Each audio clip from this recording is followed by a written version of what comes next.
Días atrás estuvimos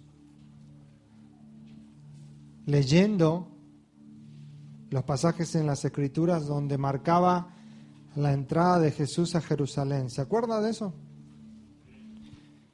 Y veíamos en Mateo, y que Jesús dijo, Mateo 5 dice, yo he venido, no he venido para abrogar la ley, no he venido para anularla, he venido a cumplirla, dijo Jesús, ¿verdad?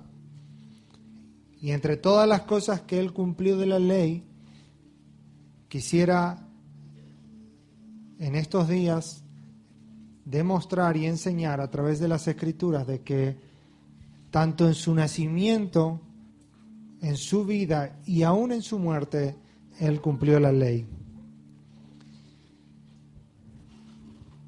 Jesús termina siendo crucificado en la época de la Pascua judía. Para que usted tenga una idea, la Pascua judía era una celebración que se hacía año tras año desde que el pueblo de Israel salió de Egipto siendo liberados por Moisés.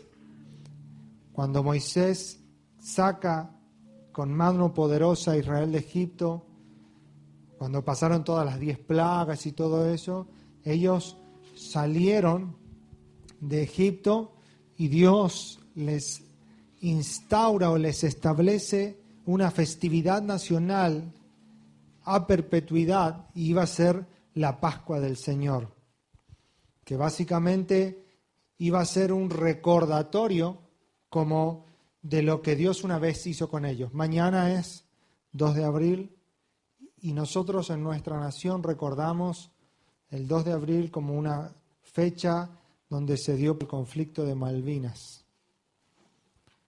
Tiempos dolorosos, trágicos, allí en 1982, tiempos que recuerdan de derrota y de dolor y de sufrimiento, pero aún así son recordados.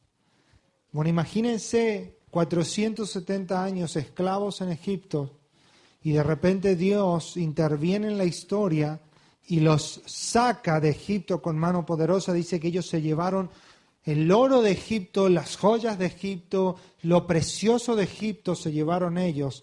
Los egipcios literalmente les echaron de Egipto después de las 10 plagas, incluyendo la número 10, la muerte de los primogénitos. Entonces Dios le da este mandato a Moisés, van a celebrar la Pascua, fiesta solemne para el Señor.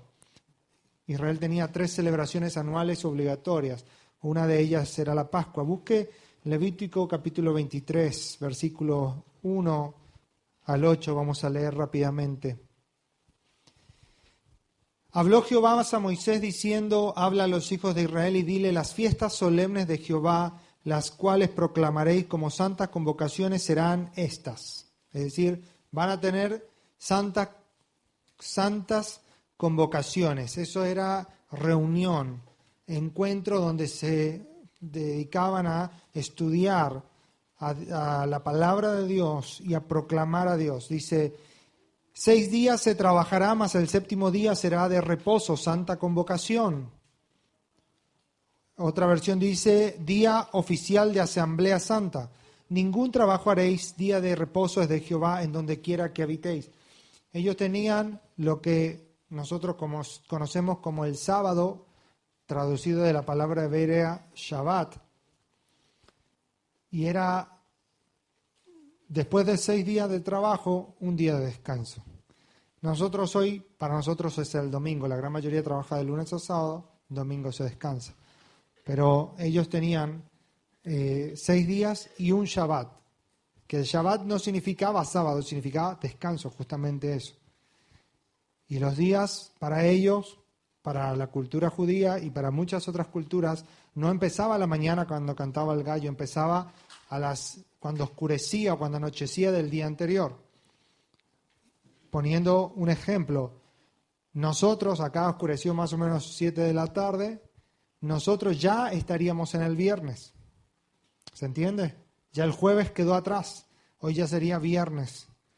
Y hasta mañana, cuando se pone el sol. Era la manera en que se veían, se contaban los días. Y como les enseñaba el otro día, ellos, su calendario no era solar, era un calendario lunar. Iba guiado por el ciclo de las lunas, no del sol como el calendario gregoriano que tenemos nosotros hoy. Entonces, dijo Dios, 6 días de trabajo, un día de descanso, un Shabbat. Versículo 4. Estas son las fiestas solemnes de Jehová, las convocaciones santas a las cuales convocaréis en sus tiempos. En el mes primero, a los 14 días del mes, entre las 2 tardes, Pascua es de Jehová. Voy a leer en la Nueva Traducción Viviente. La Pascua del Señor, el verso 4 en la NTV. Además del día de descanso, estos son los festivales establecidos por el Señor, los días oficiales para Asamblea Santa que deberán celebrarse en las fechas señaladas cada año, es decir, los feriados nacionales para nosotros. ¿Cuáles son los feriados nacionales en Argentina? ¿Cuáles son? 25, hay gente que todavía trabaja, pero ¿cuál es el que no se trabaja nada? 1 de mayo, 9 de julio y Navidad y Año Nuevo.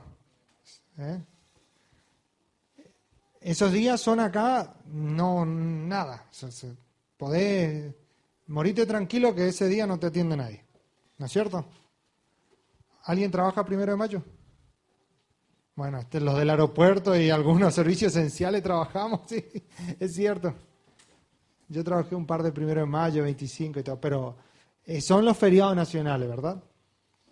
Y Dios dijo, bueno, ustedes van a tener, aparte del descanso, van a tener fiestas solemnes. Verso 5. La Pascua del Señor comienza a la caída del sol en el día 14 del primer mes. El mes de Aviv para los judíos, que es más o menos esta fecha. Al día siguiente, el día 15 del mes, comenzarás a celebrar el Festival de los Panes sin Levadura. Este festival en honor al Señor continúa por 7 días y durante ese tiempo tendrás que preparar el pan que comas sin levadura. El primer día del festival, es decir, el día 15, todo el pueblo dejará el trabajo habitual y celebrará un día oficial de Asamblea Santa, es decir, Santa Convocación. Ese día 15 era un día Shabbat, era un día de descanso.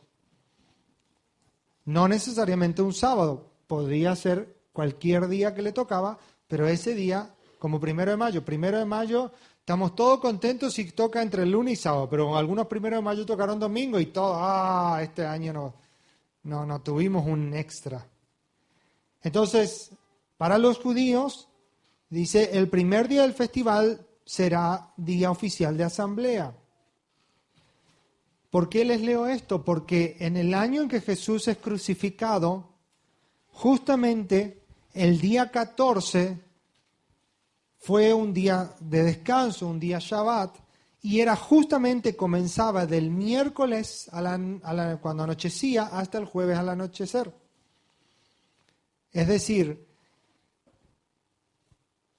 desde el día 14 terminaba el miércoles a la tarde, tardecita, hasta el jueves a la tardecita, era ya el día 15. Los registros judíos, muchos autores han intentado por décadas colocar que Jesús murió el viernes. Y Jesús no murió el viernes. Perdón si le pincho el globo a alguno, pero Jesús no murió un viernes. Porque si Jesús murió un viernes a las 3 de la tarde, no hay forma de hacer el cálculo matemático para que después de 3 días resucite un domingo a la mañana. Si usted saca la cuenta, y es una cosa que yo me había preguntado muchos años y había leído muchos libros y materiales, y no hay manera de explicar si Jesús muere un viernes, cómo resucita un domingo, y la palabra de Dios dice, ustedes van a tener una señal, la señal del profeta Jonás. Como Jonás 3 días estuvo 3 días y 3 noches en el vientre de un pez, así el Hijo del Hombre estará en la tierra 3 días y 3 noches y resucitará el tercer día. Si Jesús muere el viernes, no hay manera que Él resucite el domingo y podamos contar 3 días. Una vez un hermano me explicó, me decía, sí, porque el viernes el primer día, sábado el segundo y domingo, pero no es así como funciona la mentalidad o la cultura judía. Y acuérdense que Jesús vivía en una cultura y ellos tenían principios y tenían leyes establecidas, Y Jesús dijo, yo no vine a destruir esas leyes, yo vine a cumplirlas. Por eso el año que Jesús es crucificado, hubo una celebración de Pascua, es decir, un día de descanso en el medio de la semana, entre miércoles, cuando atardece, hasta el jueves al atardecer. Jesús verdaderamente es crucificado, y lo vamos a ir viendo por las Escrituras, ese miércoles a las 3 de la tarde aproximadamente. Pero me estoy adelantando un poco. De Levítico se toma el pasaje, y hay pasajes en Éxodo también, y en otros lugares donde explica cómo era el proceso de celebrar la Pascua. No era que un día agarraban, mataban un corderito y comían un cordero asado, sino que había un proceso. Vamos a leer en el libro de Mateo, búsquelo por favor, Mateo 21, leímos el otro día.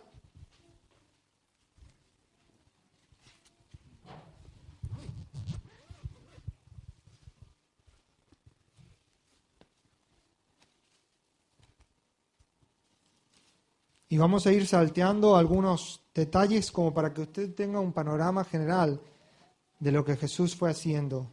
Decíamos días atrás que Jesús, en la entrada triunfal a Jerusalén, lo que él estaba haciendo era representarse como el Cordero de Dios, nacido en Belén, que iba a ser perfecto para el sacrificio. ¿Se acuerdan los que estuvieron el domingo? La gente lo vitoreaba, le ovacionaba y decía, Hosana el que viene en el nombre del Señor. Eso está en Mateo 21, ahí hemos leído.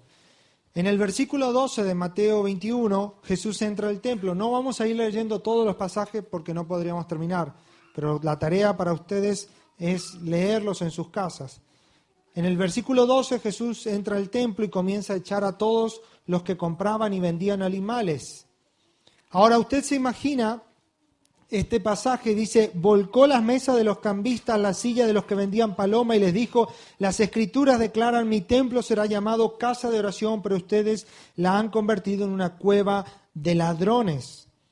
El verso 14 dice, los ciegos y los cojos se acercaron y él los sanó. Los principales sacerdotes y los maestros de la ley vieron esos milagros maravillosos y oyeron hasta los niños gritar, alaben a Dios. Sin embargo, los líderes estaban indignados. Cuando Jesús hace esta acción de limpiar, de despejar, de purificar el templo, básicamente él firma su sentencia de muerte. Porque él llega al lugar de mayor adoración de los judíos, a donde estaba toda la casta sacerdotal, los sacerdotes, el sumo sacerdote, los fariseos, que eran como una rama, una línea sacerdotal, los saduceos, que tenían otra interpretación, los escribas, y básicamente les dice, lo que ustedes están haciendo está mal. Y les tilda de hipócritas. La palabra hipócrita es alguien que por fuera intenta demostrar algo, pero dentro de sus corazones y en sus acciones secretas no es lo que es por afuera. Eso es un hipócrita, alguien que no es lo que muestra ser. Y Jesús les dice, ustedes son unos hipócritas. ¿Y qué hace? Vuelca las mesas de los cambistas, porque la gente venía con su moneda y ellos le decían, no, esa moneda no te sirve para dar la ofrenda en el templo. Tenés que tener la moneda del templo, porque habían acuñado una moneda especial. Y como todo cambista, saca su ventaja. Es como que alguien venga acá y quiera dar, no sé, una ofrenda en dólares. No, esa ofrenda, aunque si traen dólares, le vamos a aceptar. Pero póngale que quiere dar en guaraníes. No, en guaraníes no podés dar ofrenda. Pero yo tengo guaraníes. No, anda y mira, allá el hermano fulano cambia. Y él te va a cambiar, tenés que dar en pesos. Por supuesto, el cambio del hermano fulano es siempre una desventaja para el que cambia. Y era un negocio entre todos los sacerdotes y los cambistas, lo mismo, y el que no traía dinero, pero traía una ovejita, o traía una palomita, o traía lo que sea, le decía, mirá, esta tu oveja no está para el sacrificio, porque tiene este detalle, tiene este. pero ¿sabe qué? Comprarle ahí a Daniela que ella vende ovejas que están certificadas, tienen el sello ahí para el sacrificio. Y entonces iba, mirá, Daniela, y bueno, yo te tomo tu ovejita, pero me tenés que dar tanto arriba, y ahí siempre el que venía perdía. Y todo lo que era una ofrenda a Dios y una adoración a Dios se volvió un acto de corrupción.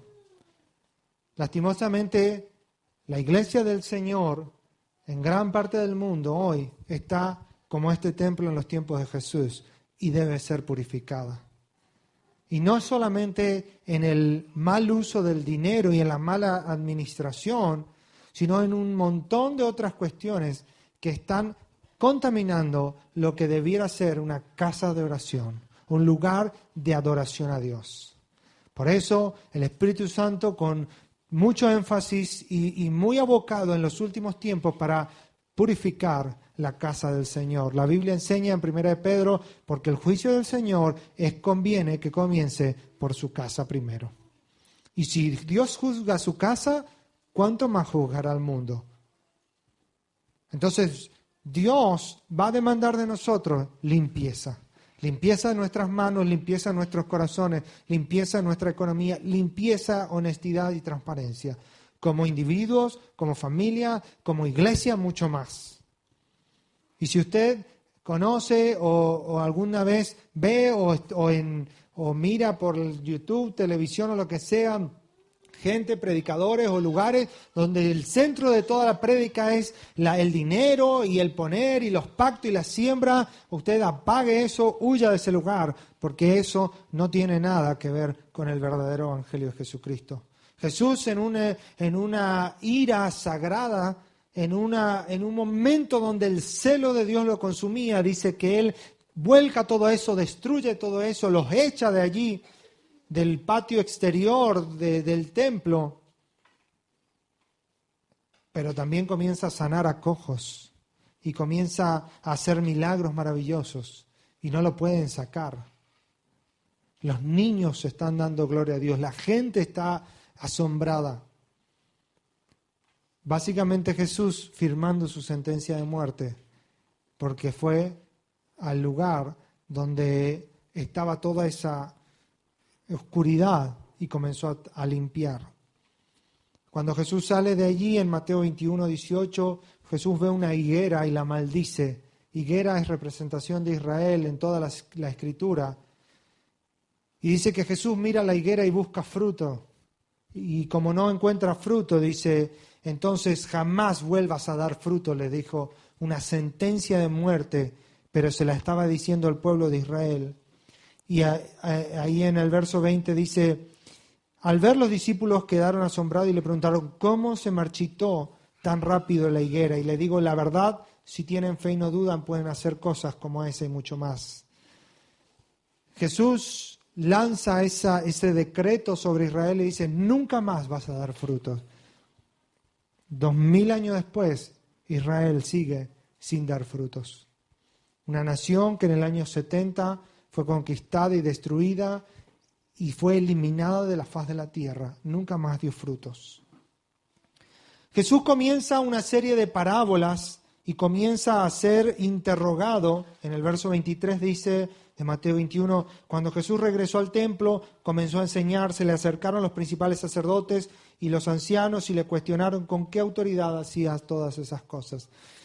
Durante 4 días, desde el día 10, el día 11, el día 12, el día 13, el día 14, durante 4 días Jesús fue cuestionado por los herodianos, fue cuestionado por los escribas, por los fariseos, fue puesto a prueba en un intento de tener algo para poder destruirlo y para poder agarrarlo. ¿Por qué 4 días? Porque ese cordero pascual que había traído el sumo sacerdote en el día 10 y lo había presentado, debía estar en el templo siendo examinado durante 4 días por los sacerdotes para ver si no encontraban ningún defecto. Todo lo que iba pasando en la cultura y en las costumbres de la celebración de la Pascua, Jesús lo iba cumpliendo en su propia vida, porque Él era el Cordero de la Pascua de ese año. Por eso Él fue el Cordero pascual y su sacrificio, vamos a verlo, fue para siempre. Y Jesús fue examinado como este otro cordero en el templo. Jesús durante 4 días, bajo la presión de los líderes religiosos de la época, comenzó a ser examinado. En el capítulo 23 de Mateo, el verso 1 y 2 dice: los maestros de la ley religiosa y los fariseos son los intérpretes de la ley religiosa, oficiales de la ley de Moisés. Por lo tanto, practiquen y obedezcan todo lo que les digan, pero no sigan su ejemplo, pues ellos no hacen lo que enseñan.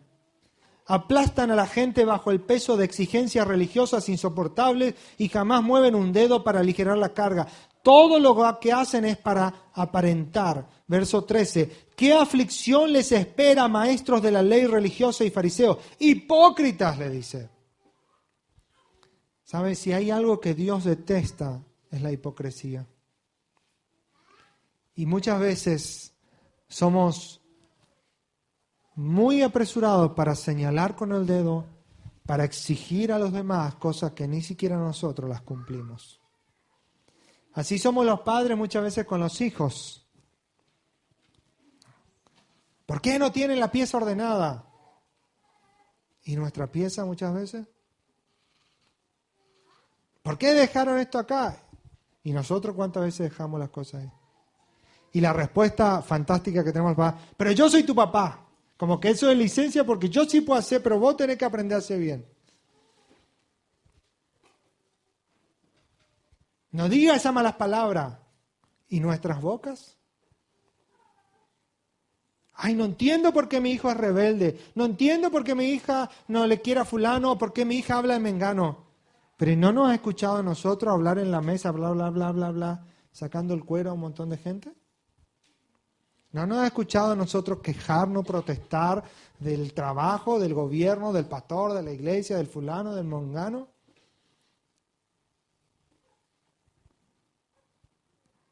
Hipocresía se llama eso. Por eso nuestros hijos después crecen y no quieren saber nada de Dios, no quieren saber nada de la iglesia, no quieren saber nada de nada, ni de la familia a veces. Porque hemos sido hipócritas. Les pedimos cosas que nosotros no cumplimos. Eso se aplica para empleados, eso se aplica para vecinos, eso se aplica para las funciones en la iglesia. Yo no puedo pedir vengan a horario cuando yo llego tarde.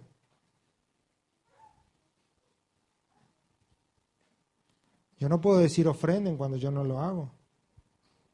No puedo decir lean la Biblia cuando yo no lo hago. Oren cuando yo no lo oro. ¿Se entiende? Y cada uno de nosotros en nuestros hogares debe quitar del medio toda hipocresía y ser transparentes.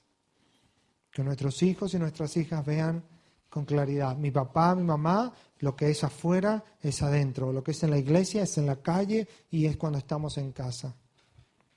No doble discurso, no doble función. Lo que somos. Eso es integridad. Aún en medio de nuestros defectos, integridad. Porque seguro que hay un montón de cosas que debemos todavía ir cambiando y mejorando. Y Jesús aborrecía la hipocresía. Y Dios la sigue aborreciendo, la hipocresía. Dios ama al de corazón íntegro, puro. Quizás no es perfecto, pero es íntegro. Una persona que si habla bien delante tuyo, cuando te das vuelta, sigue hablando bien de ti. No que habla bien cuando está con vos, pero cuando se junta con el otro, habla mal de vos. Y de eso hoy en día, lastimosamente, el mundo está lleno. Jesús les dice a los fariseos, hipócritas. Y cada vez la tensión va aumentando, y el enojo de toda la casta religiosa comienza a ser mayor. Capítulo 22, verso 15 dice: entonces los fariseos se juntaron para tramar cómo hacer que Jesús cayera en la trampa de decir algo por lo cual pudiera ser arrestado. Wow. Estaban viendo cómo lo estaban poniendo a prueba. lo estaban examinando.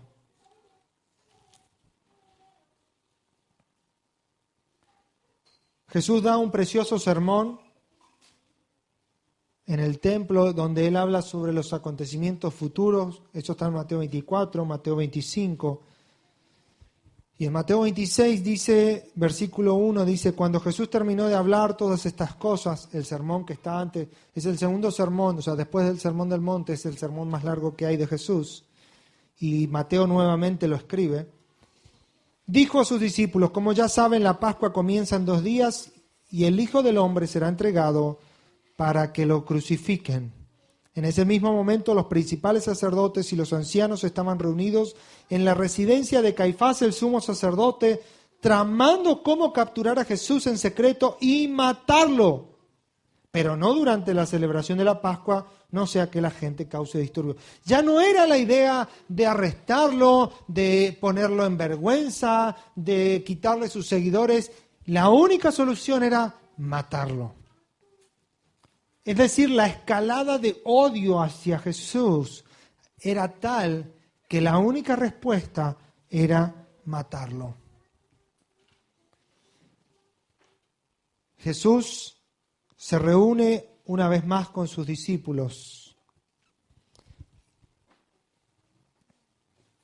y tiene una última cena, que no era la cena pascual, y lo vamos a ver ahora. Eso fue el martes a la noche, cuando ya era el día 14. Vaya por favor a Juan, capítulo 13.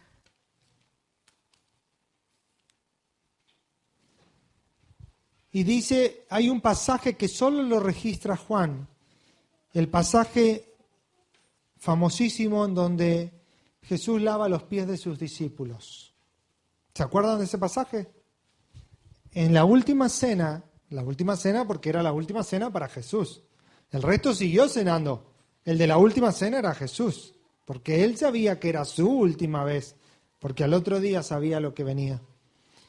Y dice Juan capítulo 13, verso 1, antes de la celebración de la Pascua, o sea, un día antes de la celebración de la Pascua. La Pascua era el día 14, terminaba el día 14, comenzaba el día 15, y esas de las 6 de la tarde hasta las 6 de la tarde del otro día, esas primeras 6 horas se celebraba la cena de la Pascua.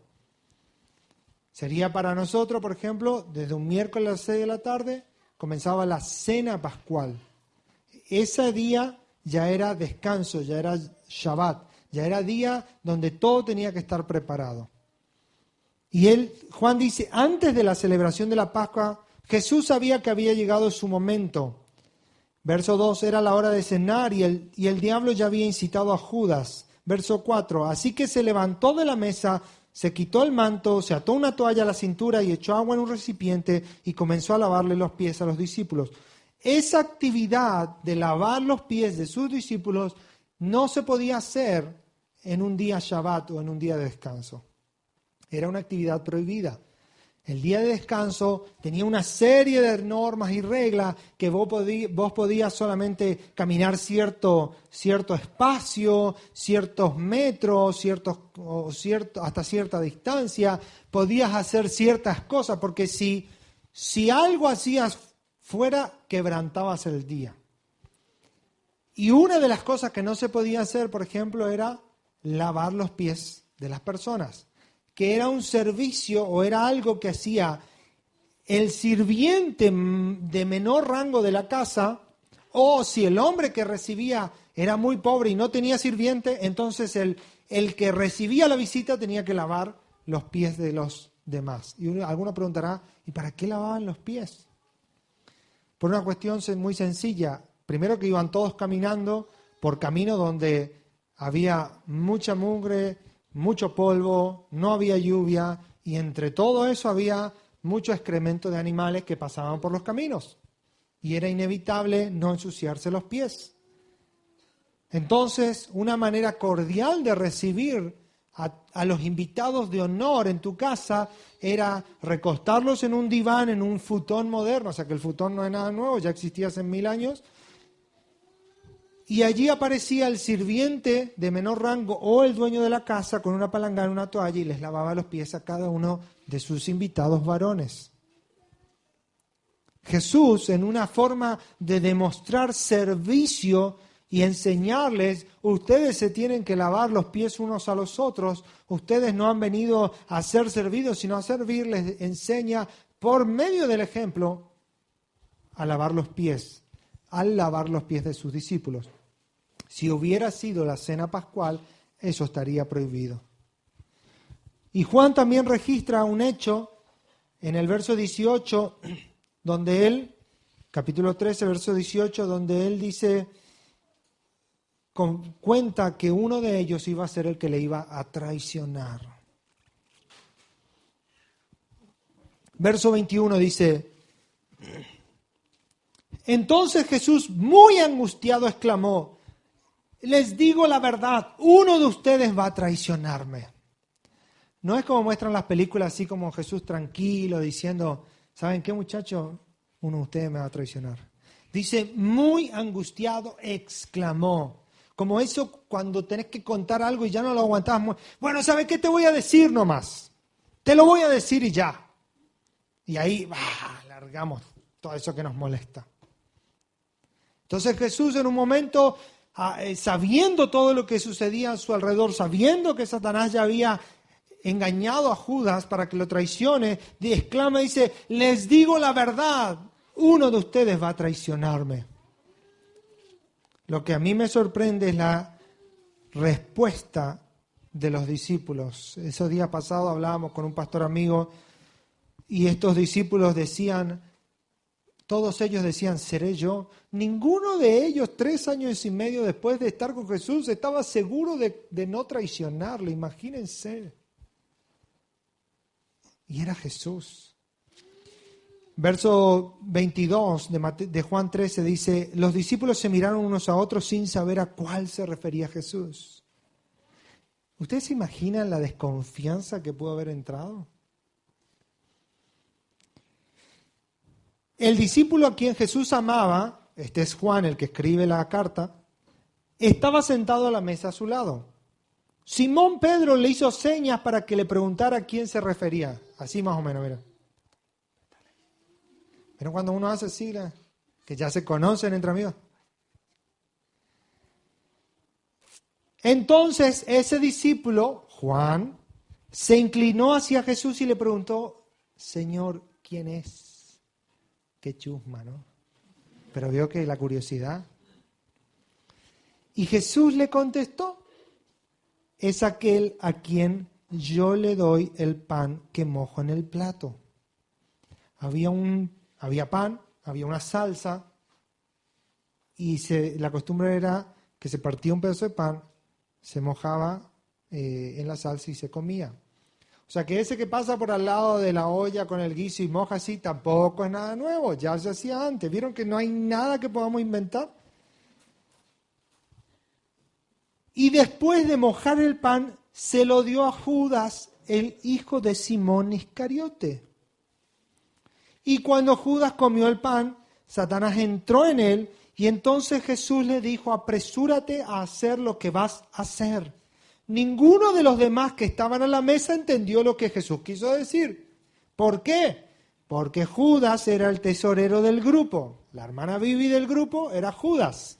No que Vivi sea Judas, esperemos que no.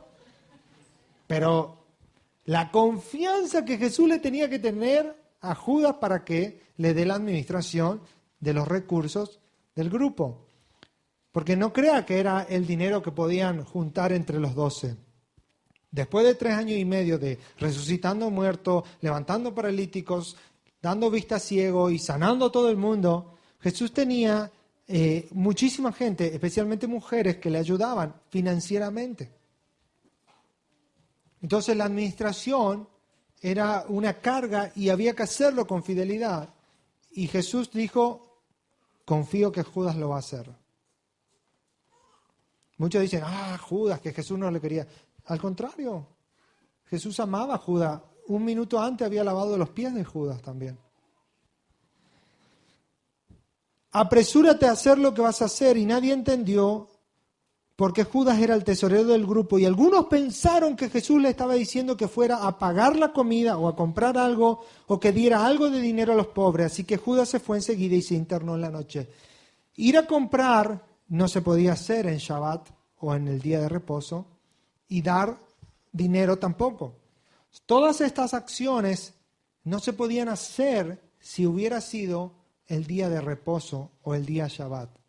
Por eso la última cena de Jesús, vemos a la luz de las Escrituras que fue el día antes de la Pascua o el día de la preparación. Comienza ese día 14, al día 14 se le conoce como el día de la preparación. ¿Por qué? Porque era el día en donde se mataban a todos los corderitos y se los ponían en el horno para el miércoles a la noche, es decir, cuando ya era el día 15 que comenzaba la Pascua, poder comerlos y cenar. No sé si se va entendiendo. Es decir, el día de la preparación comenzaba el día 14, pero comenzaba para nosotros, en este caso era martes cuando oscureció ya, hasta el miércoles cuando oscurecía. Y era el día de la preparación porque ese día se compraban las cosas, ese día se amasaban las tortillas que tenían que ser con hierbas amargas, que tenían que no tener levadura. Se sacrificaba el corderito en el templo por los sacerdotes, se traía el corderito a la casa y se lo metía en el horno para la noche poder comerlo. Era el día de la preparación. Imagínense que a veces para un casamiento hay toda una preparación fantástica de la comida del día. Imagínense para una celebración de más de 1 millón de personas. Había que organizar bien las cosas. Por eso era conocido como el día de la preparación. Jesús cena, Judas se va. Ahora, también hay una implicancia en que Judas deje el grupo, porque ese día tenía que ser limpiada la casa de toda levadura, porque por 7 días los judíos no podían tener levadura en ninguna parte de su casa, en ninguna parte de sus ciudades. Levadura era lo que se usaba y se sigue usando para que contamines la masa y el pan crezca. Pero como Dios quería que ellos recuerden sus tiempos difíciles de Egipto, les dijo, ustedes van a comer pan sin levadura. ¿Vieron cómo se hace el pan de la Santa Cena? Un pan finito, sin levadura. No crece el pan si no tiene levadura. Entonces, que Dios les dijo, esos 7 días de Pascua no va a haber levadura en tus ciudades. No puede haber levadura. Señal de contaminación es la levadura. Jesús les dice a sus discípulos en una oportunidad en medio de una barca, cuídense de la levadura de los fariseos. ¿Qué le estaba diciendo? Le estaba diciendo, cuídense de las enseñanzas que les contaminen a ustedes. Judas era la levadura de ese grupo. Y cuando Jesús le da el pan y le da la libertad para que haga lo que tiene que hacer, Jesús estaba limpiando el lugar para poder celebrar también la cena del Señor. Todo lo que Jesús iba haciendo no lo hacía a la ligera ni por casualidad, tenía un propósito y tenía un cumplimiento. Y debía hacerse de esa manera. Al otro día, esa misma noche, en Mateo, vuelva a Mateo capítulo 26, después de cenar, dice en el verso 36, Jesús fue con ellos al huerto olivo llamado Getsemaní, y que comenzó Jesús a orar. En el verso 39 dice, Padre mío, si es posible, pasa de mí esta copa de sufrimiento, sin embargo, hágase tu voluntad y no la mía. Jesús 3 veces ora, 3 veces vuelve, 3 veces sus discípulos estaban durmiendo. Y Jesús en una angustia tremenda, que el evangelista Lucas dice que sus gotas eran gotas de sangre, porque la fiebre que el cuerpo tenía era tal que aún sus capilares comenzaron a cortarse y comenzó a transpirar sangre de la angustia que tenía. Y Jesús ora intensamente y clama. ¿Por qué? Porque Jesús en esa actitud, en esa oración y en ese Getsemaní, que era el huerto de los olivos, el lugar donde los olivos, la aceituna para nosotros, eran aplastadas para sacar su jugo. ¿Usted sabe cómo se hace el aceite de oliva? Se pone la oliva o la aceituna y una piedra arriba que gira y se la aplasta, y eso se destruye para sacar su néctar, su jugo más útil para nosotros. Y Jesús sabía que Él iba a ser destruido y molido su cuerpo para poder dar la salvación a la humanidad. Y Él estaba en su gran sufrimiento por eso. Y Jesús aparece allí en toda esa escena. Usted lo leerá después en el del verso 47 en adelante, donde viene Judas, traiciona a Jesús con un beso, le prenden a Jesús, le llevan delante de los sumos sacerdotes, y durante ese día comienza todo un juicio inventado para poder matar a Jesús ese día. Primero va a la casa de Anás, después a la casa de Caifás, después lo llevan delante de Pilato. Y Pilato, en un momento cuando él está interrogando a Jesús, dice que él sale, se sienta en su lugar donde él dictaba sentencia y dice, no hallo falta ninguna en él. Eso estaba el miércoles a la mañana o el día 14 por la mañana. ¿Saben?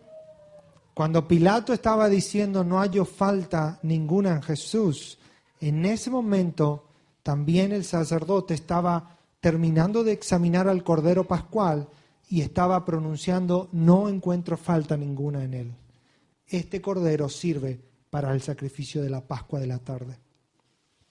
Cada parte de la celebración se fue cumpliendo, paso por paso.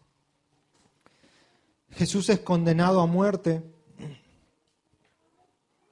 Jesús es obligado a llevar su cruz, como lo hizo Isaac, el hijo de Abraham en el Génesis, ¿se acuerdan? Isaac y Abraham, su padre, iban al monte Moriah a ofrecer un sacrificio y quedan en una parte allí de la montaña y dice Abraham, nosotros vamos a ir arriba y vamos a ofrecer y vamos a volver. Y pone la leña sobre los hombros de Isaac y lo lleva. Y Isaac dice, Padre, tenemos la leña, tenemos el fuego, ¿dónde está el cordero? Y el Señor proveerá, fue la respuesta de Abraham.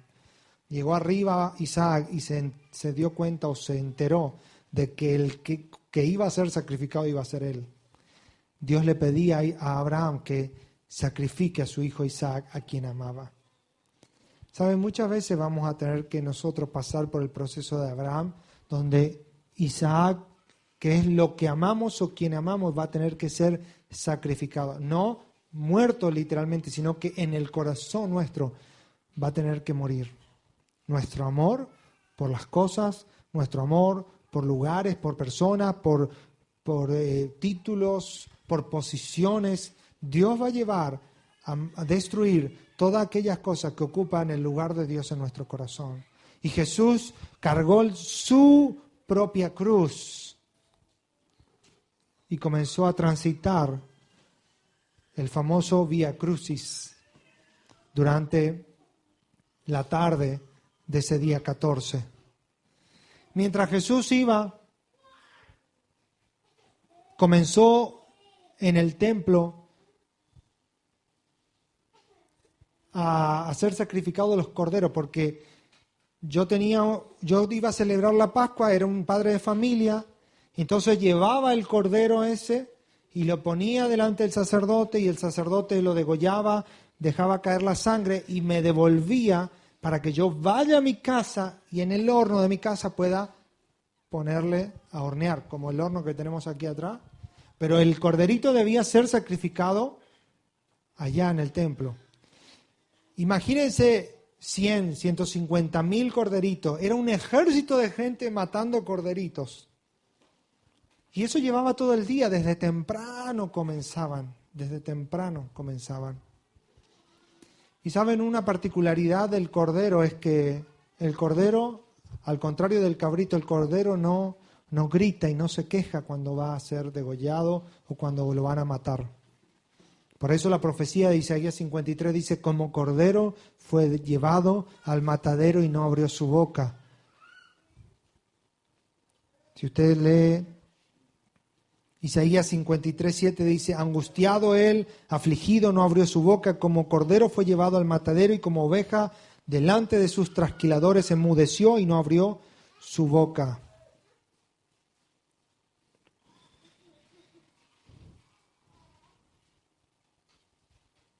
Jesús iba como un cordero al matadero, sin quejarse, sin protestar, dolido.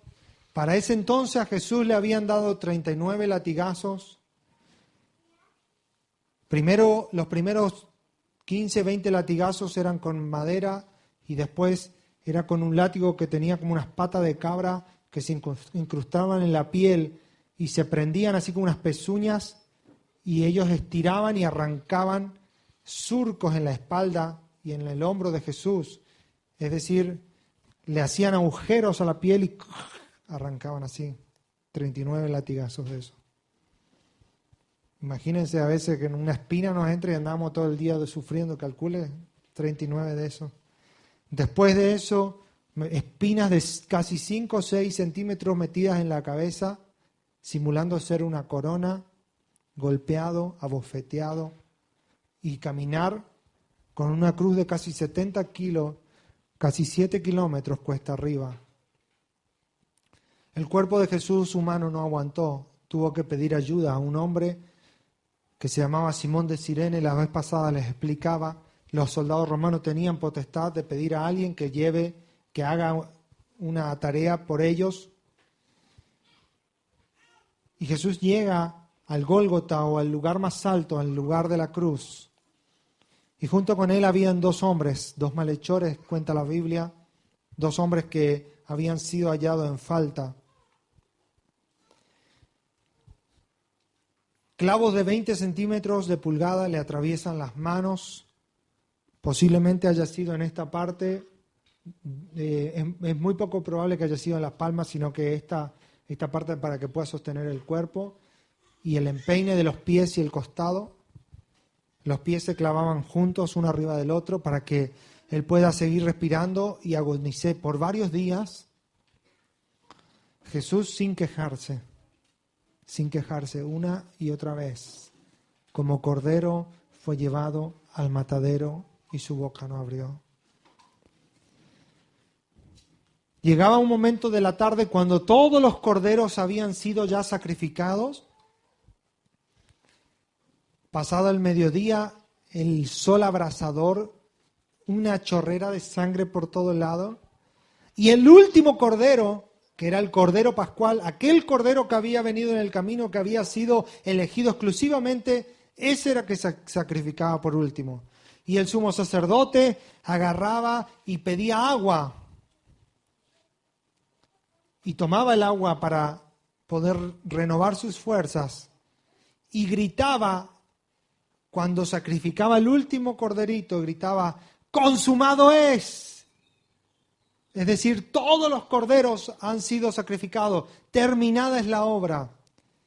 En ese mismo momento Jesús en la cruz dice, tengo sed. Y él dice, lo aclara el evangelista, dice, para que se cumpliese la profecía, para que sucediese lo mismo que estaba sucediendo en el templo. Él dice, tengo sed. Le ofrecen en lugar de agua una esponja empapada de vinagre con hiel, algo horrible, amargo, mojan sus labios. Y dice que después de eso él grita a voz fuerte y dice, consumado es, y entrega su espíritu. Lo que sucedía en el templo sucedía en la cruz. Esa sangre de ese último cordero debía ser llevado delante del propiciatorio o el arca del pacto, y debía ser ofrendado allí. Para el tiempo en que Jesús vivió, Israel ya había tenido 3 templos, este era el tercero. Ya el arca del pacto había desaparecido. El arca del pacto, esa que construyó Moisés en el desierto, que después David formó un tabernáculo y Salomón construyó un templo y lo puso en el lugar santísimo, que era una caja de madera de acacia recubierta en oro, con una tapa que adentro tenían las tablas de la ley, una porción del maná y la vara de Aarón que había florecido, y tenían 2 palos así al costado bañados de oro para llevarla, y 2 querubines arriba que tocaban sus alas. Era el lugar de la presencia de Dios, se llamaba el propiciatorio. En inglés se dice mercy seat, o el lugar de la misericordia, el asiento de la misericordia. Y era donde el sumo sacerdote una vez al año ofrecía la sangre de un cordero para poder hallar misericordia para el pueblo un año más. Esa arca del pacto se perdió. En el año 587 el imperio babilónico conquista Jerusalén y destruye el templo. Y ellos ya no encontraron el arca. Nunca fue encontrada el arca del primer templo de Salomón. Después, cuando se reconstruye nuevamente el templo, la segunda y la tercera vez, ya no había arca. Estaba el lugar santísimo, pero el lugar estaba vacío.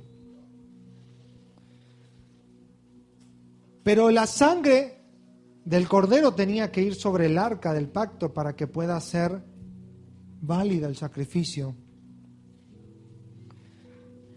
Busque Mateo capítulo 27, versículo 45, allí donde estamos. Entonces Jesús volvió a gritar, el versículo 45, sí. El 50. Jesús volvió a gritar y entregó su espíritu. En ese momento la cortina del santuario del templo se rasgó en 2, de arriba a abajo. Había una cortina de más o menos 10 centímetros de espesor, que eran varias capas de tela que separaba el lugar santo del santísimo, que era donde debía estar esta arca. Y solo el sumo sacerdote entraba una vez al año, pero esa cortina del templo de arriba abajo se rasgó. Señal de que el lugar de acceso a Dios el Padre quedaba abierto, apto para todo público, por medio de la sangre de Jesús. Pero fíjese lo que dice: la tierra tembló, las rocas se partieron en 2 y las tumbas se abrieron. Los cuerpos de muchos hombres y mujeres justos que habían muerto resucitaron y salieron del cementerio luego de la resurrección de Jesús, entraron en la santa ciudad de Jerusalén y se aparecieron a mucha gente. El oficial romano y los otros soldados que estaban en la crucifixión quedaron aterrorizados por el terremoto y por todo lo que había sucedido y dijeron: este hombre era verdaderamente el Hijo de Dios. ¡Wow! Esa arca del pacto en la época en que el primer templo fue destruido desapareció. Hasta el día de hoy está desaparecida. Israel la está buscando porque ellos deben construir nuevamente su templo y quieren su arca del pacto. Hace unos años, un equipo de arqueólogos judíos fueron siguiendo las pistas, porque esta arca dice que estuvo en África, después estuvo un montón de lados, y resulta que es todo mentira, no estuvo en ninguno de estos lados. En el lugar donde Jesús muere, cuando Jesús, que era el monte de Moriah, el lugar de la calavera se le conocía, porque ahí se hacían muchos sacrificios. Abajo, casi 20 metros por debajo, había una bóveda que la había construido el rey Salomón. Esto no aparece en la Biblia, aparece en estudios que se hicieron arqueológicos por fuera. Y esa bóveda, dicen los judíos que estudian las dimensiones y la historia del templo, hay una universidad del templo en Israel, esa bóveda contenía un acceso secreto al templo de Salomón en su momento. Acuérdese que el templo fue destruido, después la ciudad se reconstruyó, después se destruyó 2 o 3 veces, y desde el piso original del templo, como 10 metros creció la ciudad arriba. Es como, imagínense que este lugar acá, este barrio, tuviese 2000 años de historia. ¿Cuántas cosas se hubieran construido arriba, no? Escombro sobre escombro sobre escombro. Casi 20 metros por debajo del lugar donde Jesús estaba siendo crucificado había una bóveda.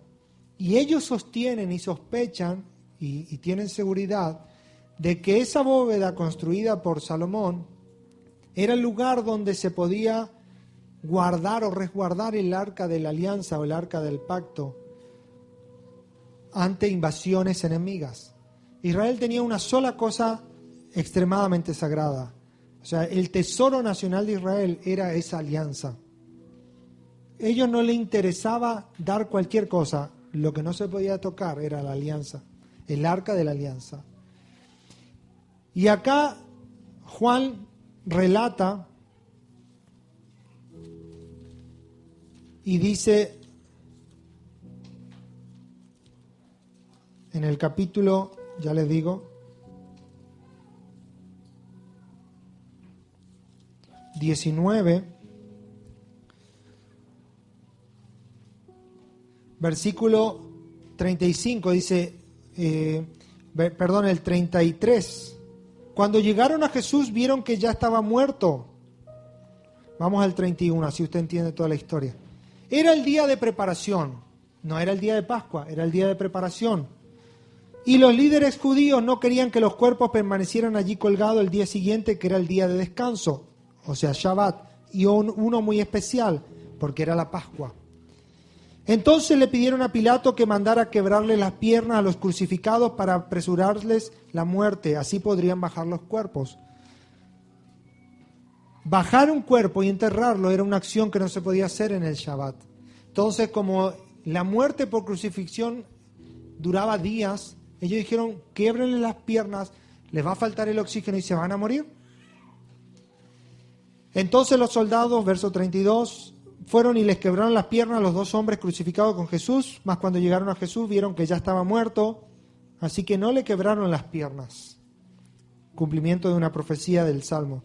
Sin embargo, uno de los soldados le atravesó el costado con una lanza y de inmediato salió sangre y agua. Y Juan hace una pausa en todo su evangelio y dice, la información anterior, estoy leyendo en la NTV, proviene de un testigo ocular que presenta un relato fiel. Él dice la verdad para que ustedes también continúen creyendo. Estas cosas sucedieron para que se cumplieran las escrituras que dice, ni uno de sus huesos será quebrado y mirarán al que traspasaron. Juan está allí mirando y hace una pausa y dice, lo que les voy a decir, estas cosas sucedieron, doy testimonio y mi testimonio es verdadero, dice Juan. De repente hubo un terremoto, de repente las rocas se partieron y el suelo se abrió en 2. Y la sangre de Jesús no pudo haber caído en la tierra porque si la sangre de un animal sacrificado como ofrenda a Dios caía en la tierra y era pisoteada, era señal de que ese sacrificio era rechazado y era una abominación a Dios. Si la sangre de Jesús hubiera caído simplemente en la tierra y hubiera sido pisoteada por los demás, no hubiera tenido demasiado valor. Pero la sangre de Jesús, consideran los historiadores, y es una postura por lo menos personalmente después de haber leído un montón de artículos y libros que considero que si Jesús cumplió todo, ¿no iba a cumplir acaso esto otro? Fue derramada en ese terremoto, en ese hueco que se abrió y cae exactamente 20 metros por debajo sobre el Arca de la Alianza. Esa Arca de la Alianza, o ese lugar, está hoy en donde está el patio de la mezquita de Omán. Los musulmanes son dueños de ese pedazo de tierra hoy por hoy. Por eso los judíos no pueden acceder a toda esa zona. La sangre de Jesús no cayó en tierra, no fue pisoteada como cualquier sangre, sino que cae por la hendidura de la peña y es derramada sobre el Arca de la Alianza para que el sacrificio sea perfecto. Jesús fue cumpliendo la entrada, fue cumpliendo los días de la preparación, fue cumpliendo las preguntas, fue cumpliendo cada paso para poder ser Él el Cordero de la Pascua para siempre. Él, dijo Juan el Bautista cuando le presenta, Jesús viene a bautizarse, dice: miren aquí el Cordero de Dios que quita el pecado del mundo. Uno de los títulos de Jesús en el libro de Apocalipsis, 27 veces aparece: Jesús es el Cordero de Dios, es decir, es el Cordero que Dios ofrece a la humanidad para que muera como un sacrificio perfecto, para que el hombre pueda tener salvación, para que Dios pueda perdonar los pecados del hombre. Jesús es enterrado, rápidamente bajan su cuerpo, porque venía el día del Shabbat. Se hacían las 6 de la tarde y a partir de las 6, 7 de la tarde, cuando oscurecía, ya no se podía hacer más nada. Entonces rápidamente lo envuelve, rápidamente José de Arimatea le pone en un sepulcro nuevo y allí queda por 3 días en la tierra guardado. 3 días y 3 noches. Jesús fue cumpliendo paso a paso cada aspecto de la ley, porque Él no vino a destruirla ni a anularla, Él vino a cumplirla. Y Él fue el Cordero de Dios inmolado, es decir, sacrificado. Él fue desde antes de la fundación del mundo, pero vino a ser un sacrificio físico aquí en la tierra para que tú y yo podamos alcanzar salvación por medio de la fe a través de su sangre. Miren todo lo que Jesús tuvo que hacer para que tú y yo podamos recibir el perdón de los pecados. Cada año había que hacer ese sacrificio para poder ser perdonado por los pecados de ese año. Pero dice que los pecados solamente eran cubiertos, nunca eran quitados. No era nuestra conciencia transformada ni libre. Sin embargo, dijo Jesús: yo voy a hacer un sacrificio que va a ser para siempre y para todos los que crean. Por eso Juan dice en el capítulo 1, verso 12: a todos los que creen en Él les dio potestad, les dio derecho de ser llamados hijos de Dios. Primera de Pedro 1:17, terminamos con este llamado de Pedro. Y si,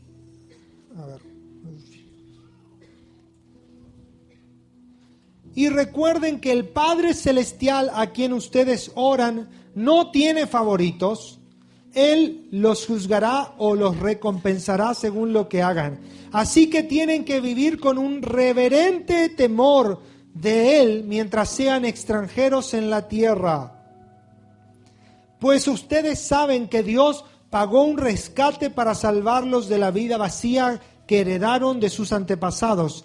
Y el rescate que Él pagó no consistió simplemente en oro o plata, sino que fue la preciosa sangre de Cristo, el Cordero de Dios que no tiene pecado ni mancha.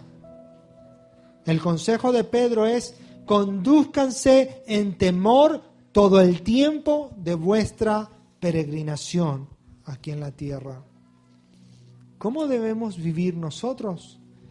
Con un temor reverente, sabiendo que Dios nos rescató, no con plata, no con oro, sino con la sangre de su Hijo Jesús. Imagínate que tú das la vida de tu hijo para salvar al mundo. ¿Cómo esperarías que el mundo después recuerde a tu hijo? Esperarías que lo ame, esperarías que lo ponga en los nombres de las plazas y las calles. Esperarías que estén eternamente agradecidos. Ahora imagínate que el mundo se olvida de tu hijo, que olvida que la sangre y la muerte de tu hijo fueron los que salvaron al mundo de esta terrible pandemia, y viven su vida libremente y hacen lo que quieren.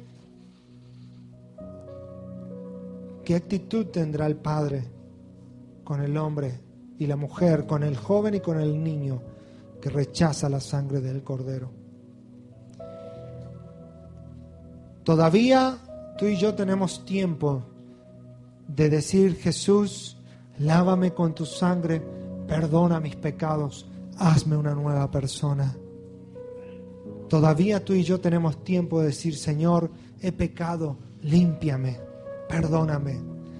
Pero para el hombre y la mujer que rechace la sangre del Cordero, qué horrible juicio viene. Qué horrible juicio viene.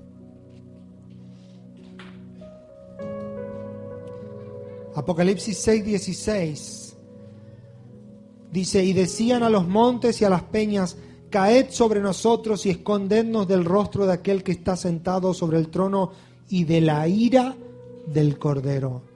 Ese Cordero que no abrió su boca, ese Cordero que fue llevado en silencio al matadero, ese Cordero que ofrendó su vida para salvación, ese mismo Jesús, Cordero de Dios, va a volver como Cordero, pero con ira. ¿Ustedes se imaginan la ira de un Cordero?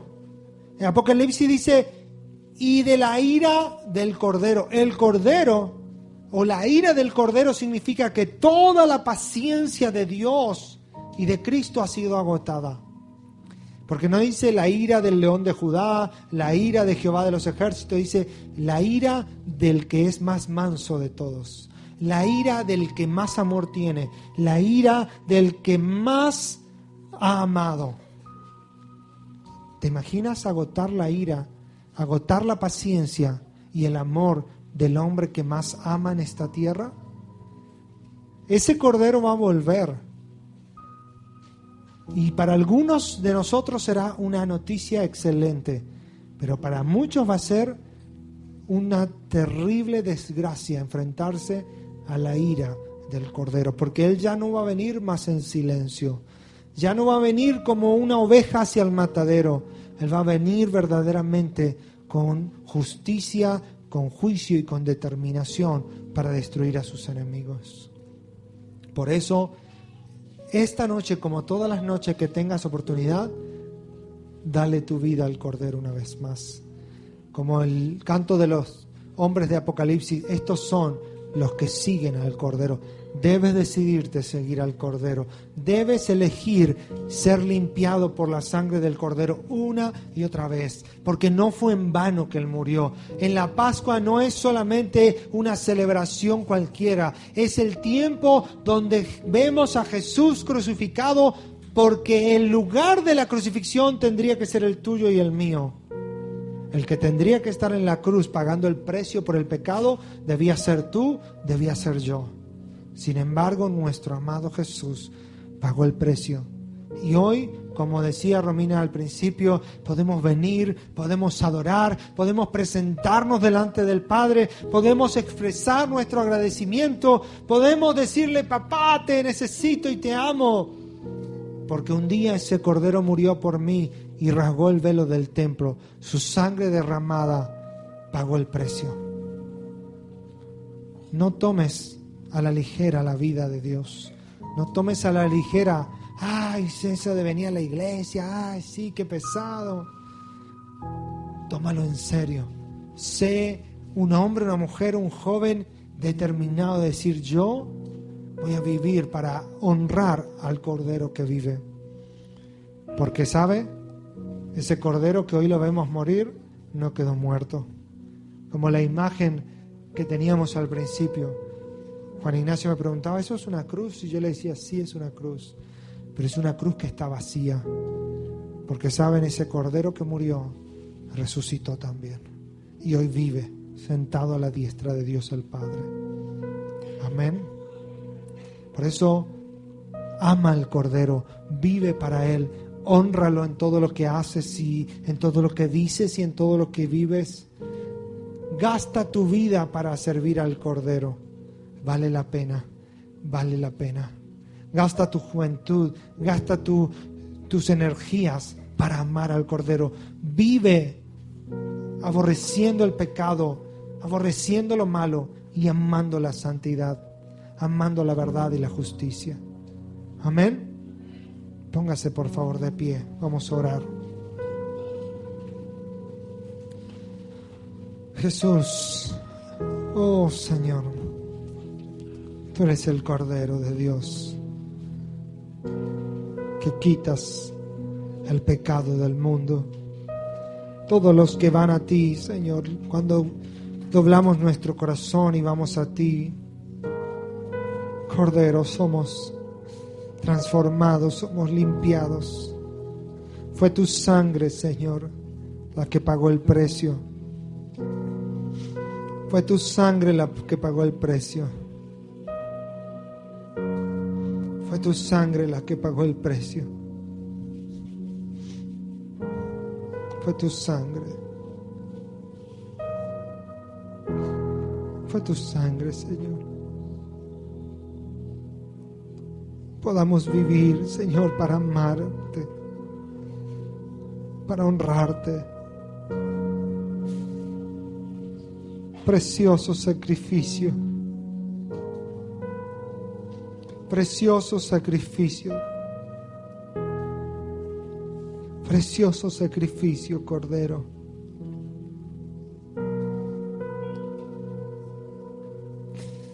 Precioso Jesús. Jesús, Jesús, Jesús.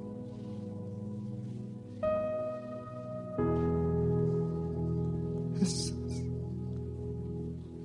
Podamos mirar a esa cruz y reconocer que era nuestro lugar. Y por misericordia tú estuviste allí. Tú pagaste el precio. Tú pagaste el precio. Tú pagaste el precio. Tú pagaste el precio. Jesús. Digno, digno, digno, digno.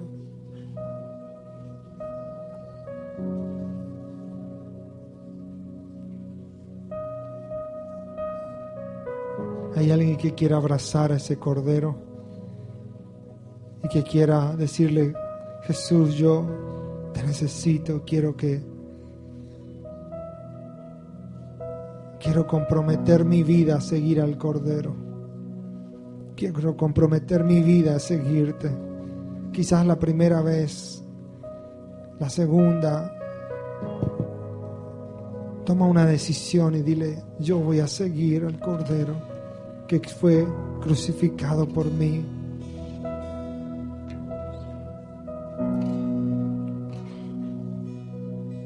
Si todavía no te decidiste a seguir a Jesús, a tomar su salvación en serio, dile: yo necesito ser salvo de la ira del Cordero que vendrá.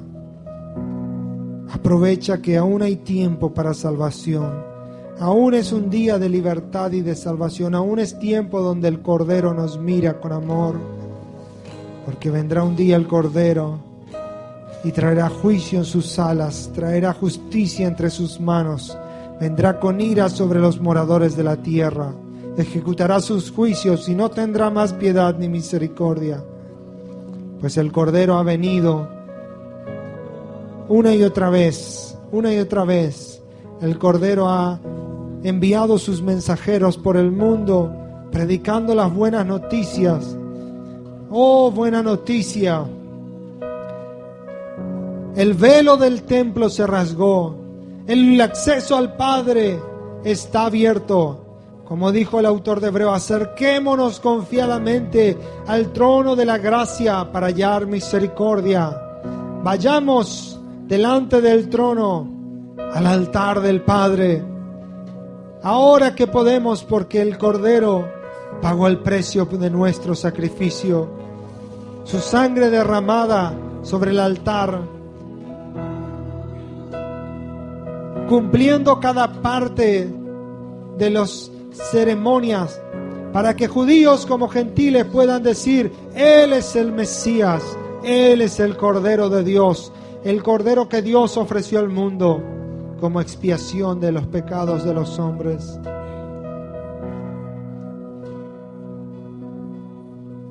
Abraza esa verdad, abraza al Cordero, abrázalo, abrázalo, míralo con los ojos de tu corazón,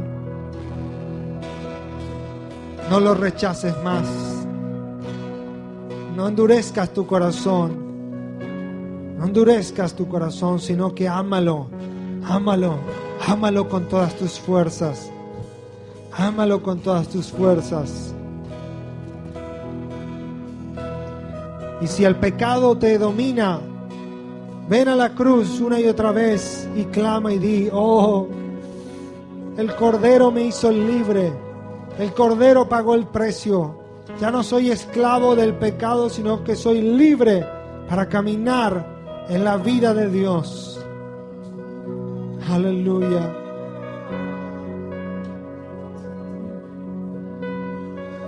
Aleluya. Aleluya. Jesús, precioso Cordero, digno de gloria y alabanza. Tú eres santo. Te amamos. Te amamos, te amamos, Señor. Te amamos. Te amamos, Señor. Te amamos, Señor Jesús. Te amamos, Jesús. Te amamos, Señor. Gracias, Jesús. Señor.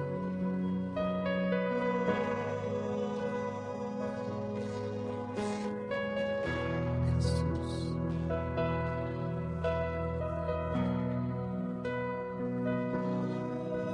Jesús, tú eres digno. Tú eres digno, tú eres digno.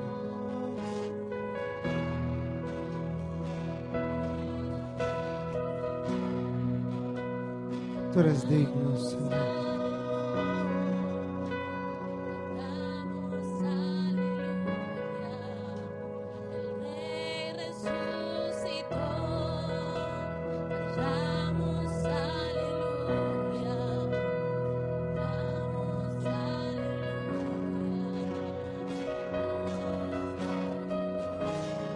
Gracias, Jesús, por tu amor, Señor. Gracias por tu amor. Sana a los que están enfermos. Libra a los que están bajo cautiverio de Satanás. Quebranta los corazones que están endurecidos. Haz libre las vidas, Señor. Haz libre las vidas. Los hombres y las mujeres puedan correr a ti en libertad. Aleluya, Jesús. Tú eres el verdadero. Tú eres el verdadero, Jesús. Grande eres tú, Señor. Aleluya,